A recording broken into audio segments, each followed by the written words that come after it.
If you're not eliminating and detoxifying, you will be sick. So that's how important this is. Yeah. Your body is a constant detoxification organ. That's what it does. The kidney literally is a filter and it cleans our blood. We use different foods or we use certain herbs or even activities, specific activities to elicit that detoxification, to promote it and assist it. Okay, what's the best way to detox? Ready? Yeah. Here we go. We live in a toxic world. Yeah, we do. Everywhere. It surrounds us in the air, in the water, everything that we consume and that we eat, it's sprayed. What do? What do we do about all these toxins? Some say detoxing is the path. Would you say that's the path? I think we'd have to agree with that because that is the mode your body kicks into. Your body is a constant detoxification organ. That's what it does. So you have the liver detoxifies, the kidney detoxifies, and your GI is literally a detoxification and elimination organ. You're Dr. Ron Dummar. I'm Nick, the curious patient, the friend, the co-host of the Be Well Now podcast, years of podcasting weekly. And so if you're finding value in this podcast, subscribe to the channel, leave a 5-star review where you can. Share it with a friend. Community Health and Wellness in Heber City, Utah is your clinic here. And people come in, I'm sure, and say, I want a detox. Or you prescribe a detox, protocol. What's the number one thing folks are asking you about? And then what's like the most common thing that you prescribe? Well, a lot of people are asking about binders right now. So people are hearing, hey, should I get binders? Well, ChatGPT tells me I need a binder. Yeah, should I be on a binder? We're on a protocol, and I'll be like, okay, this happened tonight because I don't want to bug you. And then I'm like, one thing we recommend is a charcoal binder, and I haven't said anything to you, but ChatGPT is pushing these binders hard, at least in my... And just to be fair, we're literally out of stock of binders right now, so we're needing to get them in. So we go through them very quickly. What are they? So essentially binders hold on to or leach, you could say, onto heavy metals, chemicals, things like that. So they attract them, and then we excrete them from the body through our detoxification pathways. We're trying to prevent these toxins or from getting into our cellular activity, right? We don't want them to get mixed up into the cell. If they get into the cell, then it can cause a lot of problems, debris, inflammation, oxidative stress. So we're trying to prevent that from occurring. And so we want it to detoxify as quick as possible. One of your best ways to get binders, easiest ways as far as food-based, actually is to use apple seed. So if you're making a smoothie or something, literally just put the seeds with the apple in your smoothie when you blend it up. The apple seed has lots of really good binders. It's there to protect the fruit from chemicals that might be sprayed on it or from other pathogenic factors that it might be exposed to. Okay, so they're asking about binders. Is that an overrated thing to ask about, or is that a pretty important thing? We're talking about the big picture of detoxing. I think it can be overrated. Okay. I think it can be overrated. Binders are important when you're initiating detox, when you're pushing, you really know you need to detox. You've eaten something that you know has an infectious agent or has some sort of chemical laden process in it. So if you eat a binder in that case, it will help prevent that from getting into your cells, into your physiology. It won't go through your digestion, through the walls of the intestine. It'll stay there and then be excreted. So in that case, it's beneficial. If it's already gone into your bloodstream, it's systemic now, the binder isn't going to help as much. Okay, so we need a binder to prevent things from actually getting into our physiology, into our blood. We want to prevent that substance from crossing the gut-blood barrier. Okay, so that's the importance of a binder.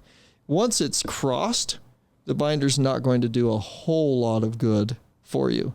If it's crossed into the blood, what you need, or into the organs as well, is you need to support those organs, support the detoxification that occurs within those cells of the organs, so that they can initiate the elimination and dump it usually back into digestion or elimination through the GI. So what are the best ways to detox? I mean, the binder conversation is fascinating. We have some herbs here. I'm just trying to think of the person at home. What do you want them to know? Okay, what's the best way to detox? Ready? Yeah. Here we go. It's perspiration, respiration, urination, defecation. Okay, let's talk about Those are the best ways to do it. Okay, so perspiration. What's going to make you perspire? So sauna for sure. Sauna, absolutely. So there's a great detoxification modality.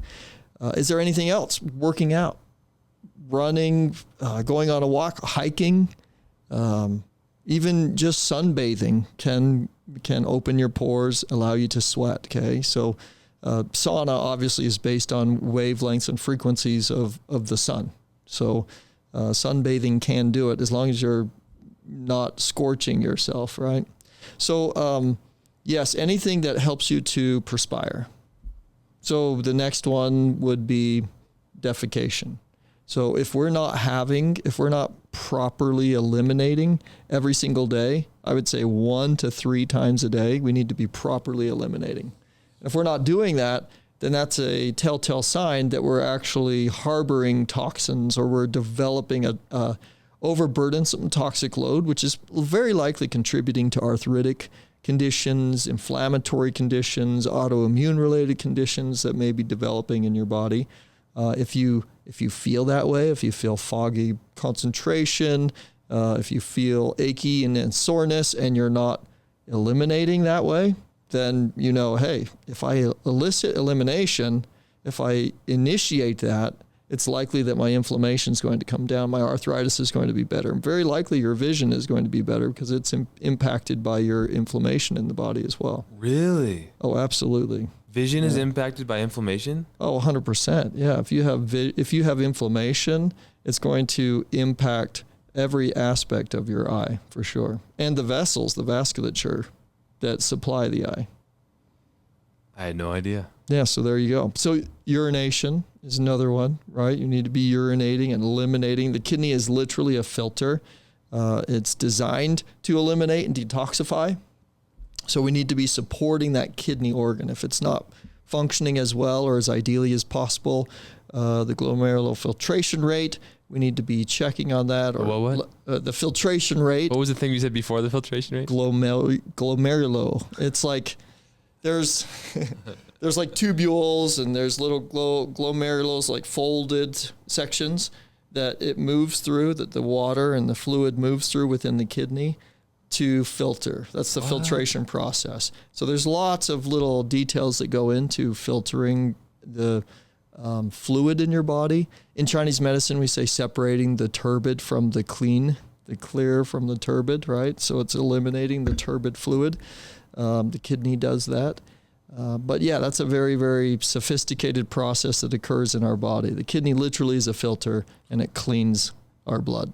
Brian Johnson of the Don't Die movement is talking a lot about how sauna has like changed. He's like seen a huge impact because he tests everything. Yeah. He's like, sauna has really helped me reduce a lot of like microplastics in my body and in my like ejaculate. He's talking about just all these like real tests that he does to like, for sure. That's one of the great things about Brian Johnson is he literally we're watching all of his tests real time. Yeah. And so it's brilliant that he's dedicated his life to the science or discovery of, hey, what's actually beneficial?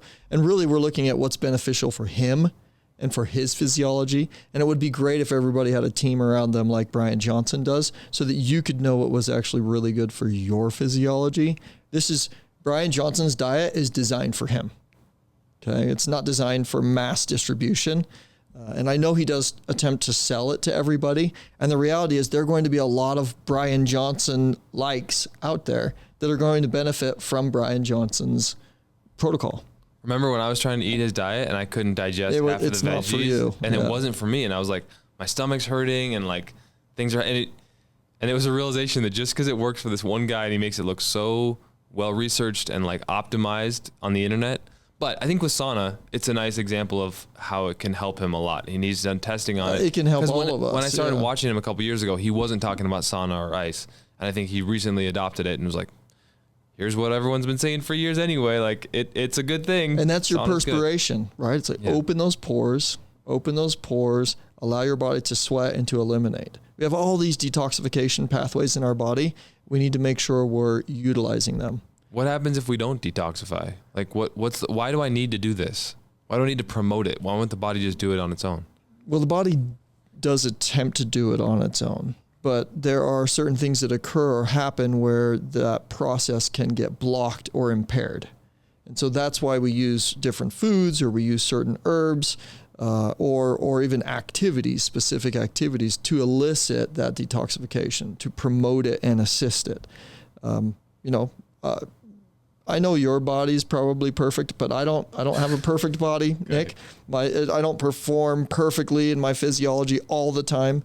And so because of that, we do need assistance from time to time. Yeah. And we use those herbs, or we use certain plants, nutrients, or even activities to spur that along, to support that detoxification process. So is it as simple as, if you don't detoxify, you get sick? 100%. Like disease is from the lack of detox? If you're not eliminating and detoxifying, you will be sick. So that's how important this is? Yeah. So if we're in an inflamed nation and people are sick and unhealthy, then detoxing is at maybe the core of all this? Yeah, absolutely. If your body's not able to eliminate, then it is at the core of that. For instance, there was a study done on that similar thing with autistic and non-autistic related children, and what they found is that, interestingly enough, the non-autistic children were excreting far higher amounts of heavy metals into their hair. So they studied the hair to see, okay, what is being excreted through the scalp and into the hair. And they saw that the heavy metals were in much higher amounts, excreted in much higher amounts in the non-autistic children. The autistic children, for whatever reason, seemed to hold on to those heavy metals that they were exposed to, and therefore it impaired their physiology and their neurology.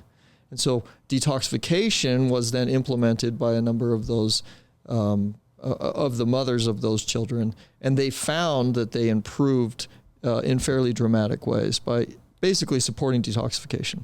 Well, I want to talk about some of the herbs on the table and some of the ones that you're so passionate about, but how can we promote detoxing in our kids? Because now I want my kids to be properly detoxified. Yeah, with kids, honestly, we talk about it generally as being healthy, right? Okay. I want you to get outside. I want you to play. I want you to get sunshine. I want you to eat your vegetables. All of those things, stay hydrated, right?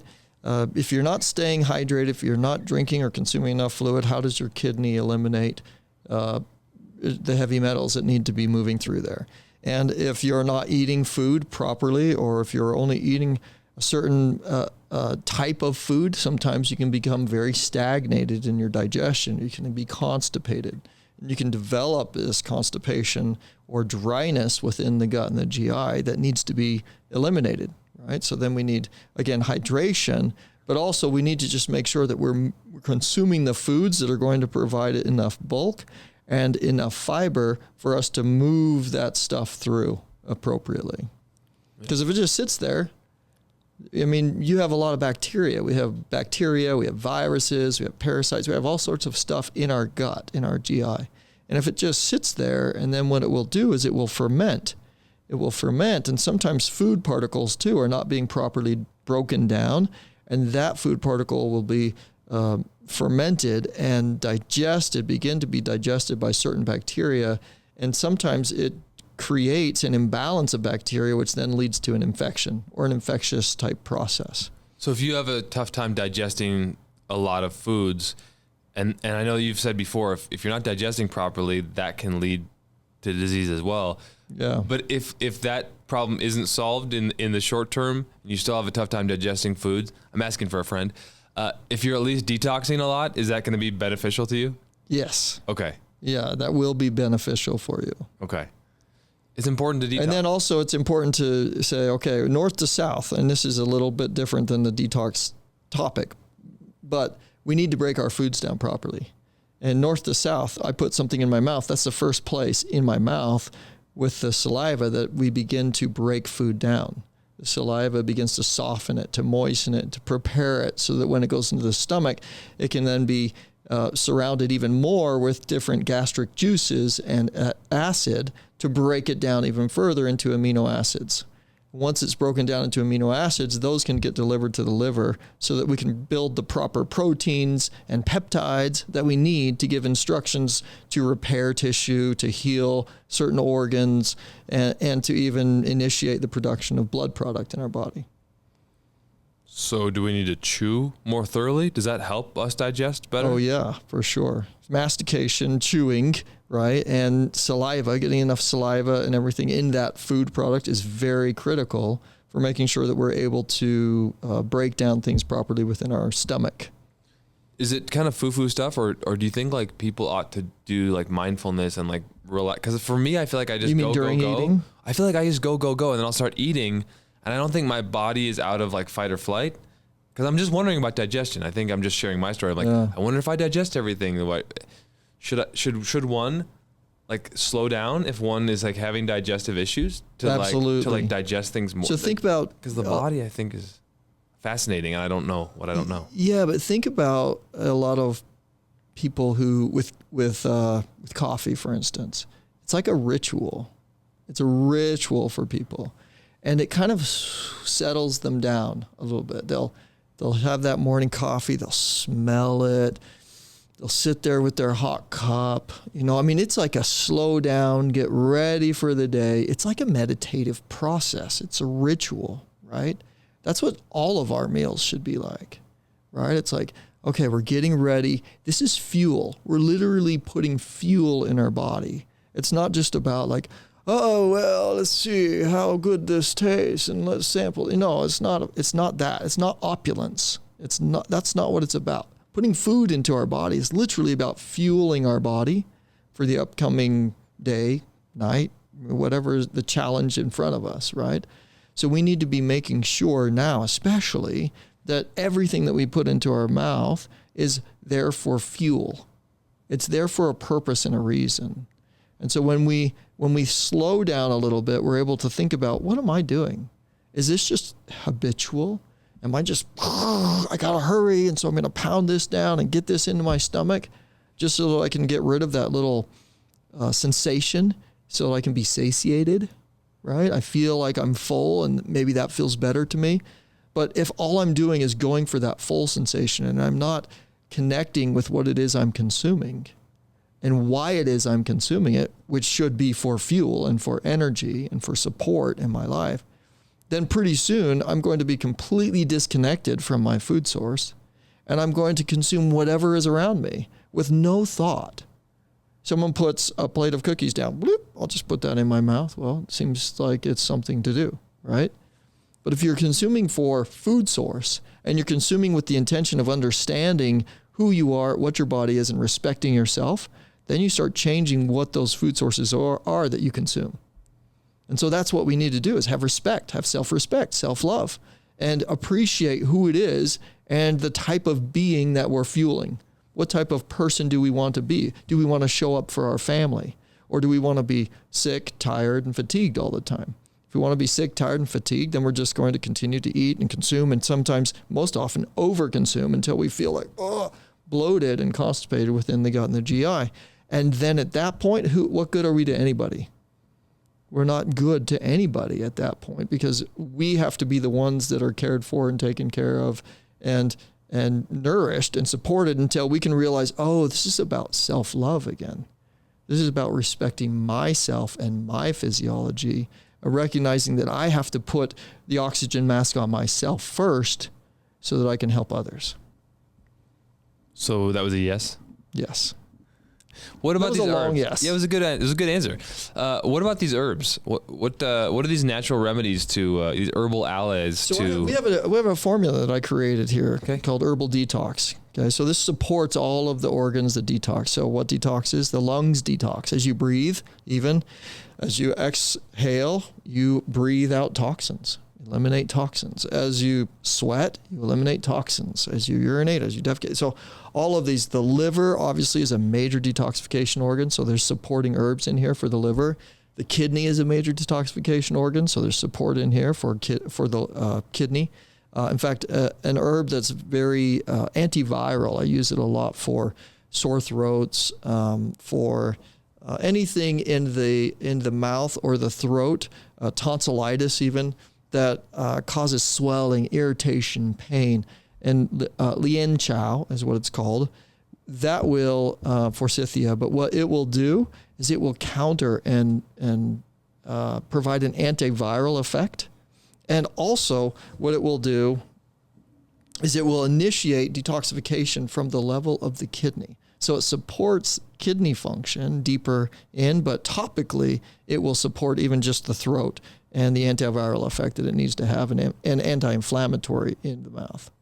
I think in Western I medicine, love Lian Chow. Yeah, because in Western medicine, we're just like, I want to take this pill to stop this symptom. And the more I hear you talk about it, it's like the liver and the kidney and the organ supports the thing that does the other thing. And so it seems like you may do a sore throat blend with something that's antiviral that hits 4 different things before it hits the throat. And can you talk about that part of health that most people don't understand? For sure. Well, in a lot of that, I think as far as the way that I think has been given to me through my background in Chinese medicine. I studied Chinese medicine in my medical training, and you learn a lot about the patterns of disease, right? It's the patterns of ailment and what organs specifically relate to which symptoms or symptomology. So if you have, for instance, if you have a patient who comes in and they're fatigued and they're tired and they're, lethargic, maybe they have sore and achy muscles, and we do tongue inspection and pulse inspection as well in Chinese medicine, and maybe they have a swollen tongue.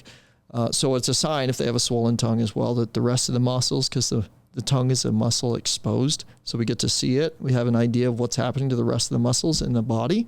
So if it's slightly swollen, then we know, the muscles throughout the body are probably a little swollen too. And maybe there's a viscosity issue with the fluid and the blood, or the nutritive fluid within the body, that's not properly mitigated or managed. So that is a spleen-related symptomology. So what we need to do is, in that case, we would treat spleen. We would say, okay, we need to help support spleen as much as possible. From a liver standpoint, if somebody has depression, anxiety, bouts of anger, right?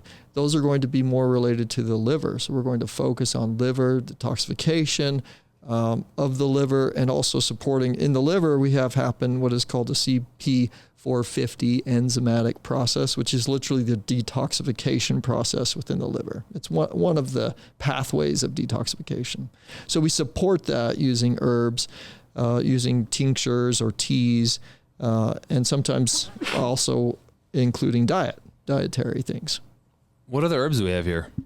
So another herb that I really like is danshen. Danshen helps in a detoxification way through the blood itself. So it helps with regulating the blood product, making sure that our blood is clean and clear. It's an anti-inflammatory. It's also a very mild blood mover. And so it will help if you're coagulating or congealing, like if you have toxic buildup in your body, you're likely going to be developing sores, lesions, swelling, irritation in your cardiovascular system or in the wall of your vessels. That leads to fatty plaquing, which then leads to cardiovascular disease, right? So that process can be mitigated by taking danshen. Okay. So another one that we like, we'll go over a few more, but feng feng.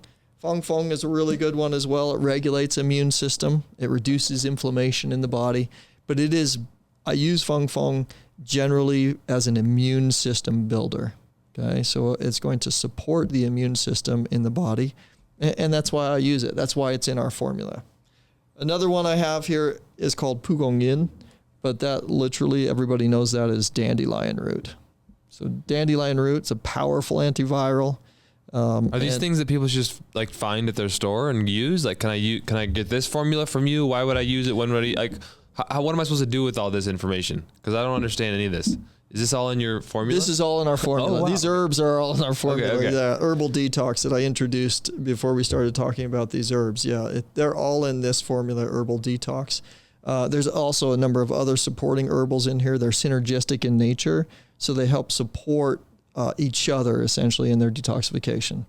This is an overall detox. This is like supporting the organs that detox. That's what this is. This is not like, I'm going to go, chelate or pull out heavy metals. It actually is supporting the organs that do the elimination and that secrete the heavy metals in that way. So this kind of like nourishes the body to do what it needs to do, but you're not accelerating detox with this? Well, we're accelerating detox because we're helping the organs to perform more optimally. Got it. That's what this is doing, is optimal performance of the organs. If we're taking this, then it's likely you may want to say, hey, should I take a binder for a few days while I'm taking this? Because this may increase your body's ability to eliminate. And so therefore taking a binder through the GI tract could help so that it doesn't get taken back up. You don't want that chemical or that heavy metal to get taken back up and distributed to another place in the body. Gotcha. So therefore taking the binder in that case would be very helpful. It sounds like they should reach out to their trusted healthcare practitioner if they're like, oh, I like all this information, but I'm not sure what to do. Maybe I should look at ChatGPT or call Community Health and Wellness. I think we come back to this point all the time, right? And that's because everyone's doing it now. ChatGPT is not going to replace the care provider. I sat down yesterday with an incredibly intelligent individual, a patient of mine, who uses ChatGPT. Everyone's using it now. Yeah, he uses it significantly, uses it in a very, very frequent manner. And he studies, basically, we go through our labs. I explain to him what I see in the labs and what the condition is and what we need to put him on and what our plan is. And then he goes home and studies it. And I love that. I love for my patients to go home and study it and bring back more information, or even be like, now, what do you think about this? Or what, I saw this, and what are your thoughts on that? And we sat down yesterday, and it was kind of the review of the review. And it was fun to go through. And he realized too, a lot of the things basically pointed back to our plan, what we had given him, the recommendations. And then there were some things that were like, yeah, that's a beneficial thing to do, but it's not really directly for you at this point. Okay.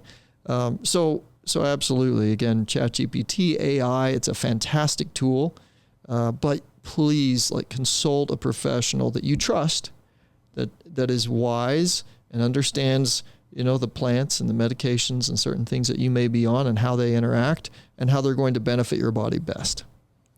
What else do we have here? We have foreign protein cleanse. This is one that I like to use. It's called a foreign protein cleanse. This is produced by a very good, it's called the Global Healing Company.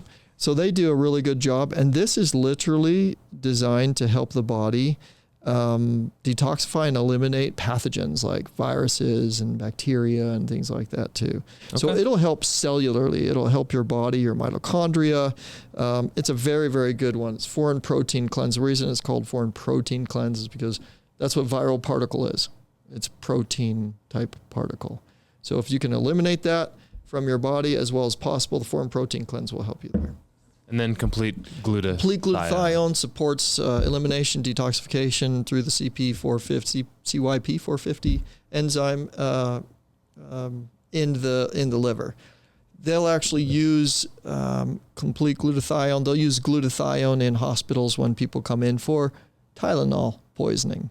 So if you have a baby or an infant that's been given too much Tylenol, or if you've taken too much Tylenol yourself and you end up in the ER, they'll give you an IV push of glutathione. And that helps promote the detoxification and elimination of that chemical product, which at that point is a toxin, helps the body to eliminate that.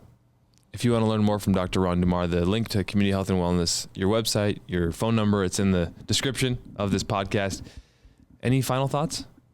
No, I think that we've hit it pretty well, actually. And I appreciate you mentioned we've done this for 3 years now? 2.5, 3 years? Yeah, about 3 years.